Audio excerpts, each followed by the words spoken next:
Toning down the partisan fighting in Washington, just one of the topics in tonight's Point Counterpoint. We're joined by Republican strategist Matt Mackowiak, president of Potomac Strategy Group, and Democrat Edward Espinoza, executive director of Progress Texas. Gentlemen, thank you both once again for being with us. All right, let's just throw this wide open. Is this just wishful thinking, or can Ryan actually get Democrats and Republicans in the House on the same page? Ed, let's start with you. You know, the problem isn't necessarily getting Democrats and Republicans on the same page. It's that Republicans are deeply divided between the Tea Party and the rest of the Republicans. When they can mend those fences, maybe they can get something. Right, that Ryan needs to unite the Republican Party. You saw him get less votes against him than Boehner. Going to be fun to watch. All right, let's switch gears. Go through some of the highlights from last night's GOP presidential debate. This is not a cage match. Of course, Texas Senator Ted Cruz lashing out at moderators in last night's debate. He said questions like that are why the American people don't trust the media.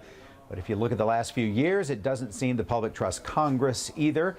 Matt, let's start with you. Do you agree with Cruz? And if so, what questions should have been asked in the debate? Yeah, you would expect CNBC to do a really deep dive into the economic issues. There was no discussion of 1996, said it was the strongest response in his Dow group that he'd ever seen in a primary debate. Marco Rubio was the other clear winner. He did very, very well in handling the attack from Jeb Bush, may have essentially ended Jeb Bush's campaign. Ed, what do you think? Others had similar complaints. Do the candidates have a legitimate point in the questioning? Look, very easy to complain about the questions. They've been the voters. And those are things that didn't work yesterday. We're going to stay with the Republican race this week. A new CBS New York Times poll shows Ben Carson pulled ahead of Donald Trump with Republican voters. Carson's now at 26% compared to 22% for Trump, 8% for Marco Rubio, 7% for Bush, and then down at the bottom there, 4% for Ted Cruz. What do you think accounts for Carson's recent improvements in the poll? So what's he doing right? What is Trump doing wrong, if anything, at this point? Matt?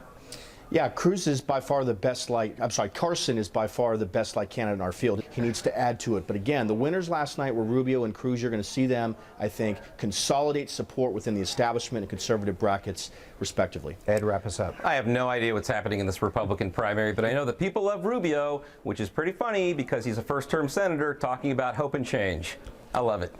All right, Ed Espinoza, Matt Mackowiak, thank you, gentlemen, as always. Thanks. Thanks.